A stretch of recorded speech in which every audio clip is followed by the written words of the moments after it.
Hello everyone, my name is Naiara, and growing up in Brazil, we grew up in a household where we were kind of oblivious when it came to race, right? My grandparents never talked about it, and my mother at that time, she was here in the United States, and I grew up with my grandparents. They never talked about race. They never talked about racism. But I grew up seeing things on TV that now that I'm an adult, I come to think of. I started to analyze, like, why were in soap operas the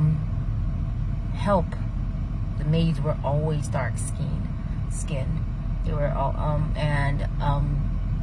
criminals, the villains, the poor people, the majority, when they were showing someone who's like really ill character, they were of darker complexion. I never stopped to analyze things like that. I never had, like, whenever I walked into a store, after I came here in the United States, I never walked into a store and was followed.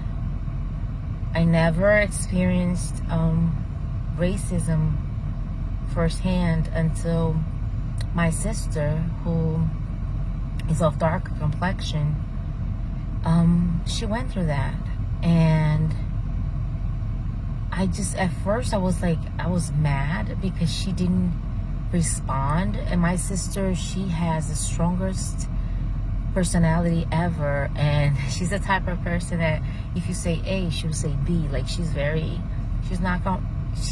just very strong, and has no problem voicing out her opinion. And at that moment I was like, she froze. I wasn't there when it happened to her, but she just froze. That was like the first time that I knew that any member of my family had experienced racism, right?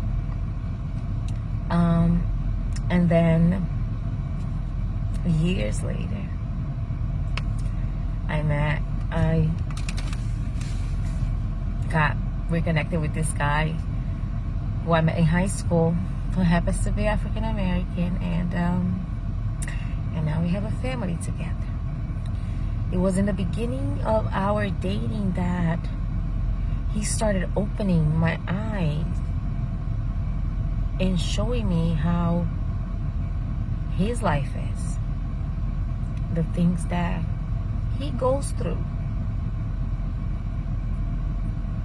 Like walking into a liquor store and I'm just oblivious, picking up bottles and just, walking around, looking at what I want to buy, and we're being followed until we get to the register, and they see that he's ready to get to pay. Then they change the attitude and start offering him, but this this stuff is really good, and just like the whole conversation changed because they saw, okay, so he's not here to rob from us, right? Or he's not a threat, I guess. Or we would go to stores, and every time we turned the corner, I would see someone who I thought was a customer just shopping around. But every corner we turned, that person was there. It was funny. It was like, we're being followed. It's almost like we're being followed. He's like, yeah, we are.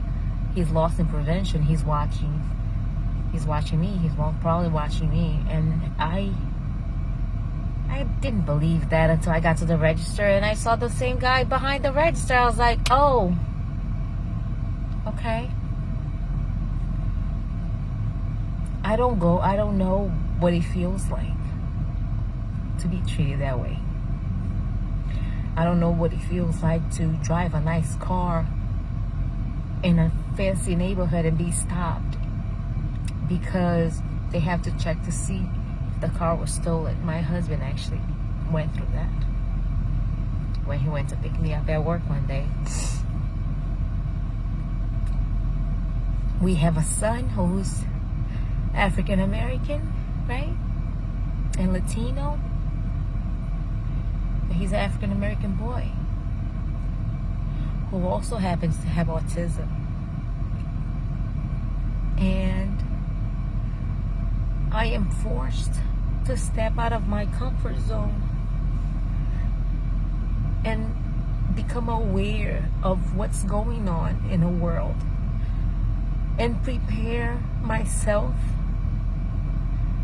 the challenges that he will face, not just as someone with disability, but also someone who happens to be black. And that's terrifying, knowing that law enforcement, they don't have the proper training to deal with people with disability, mental disabilities, any kind of disabilities, but mostly mental disabilities. And the fact that my son could be profiled, could be hurt, because the color of his skin. I think that all of us need to step out of our bubble. Like I've lived in a bubble for a long time. Need to step out of our bubble and become aware of the history.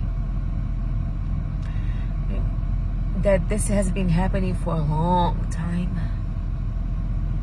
The only difference is that now people are recording things live, putting on TV, putting on YouTube. Things are getting out there, but racism has been happening for a long, long time in my country, in this country. It's still happening for everyone to see. The brutality that officers use against African American suspects versus white. I mean, you look at a mugshot from a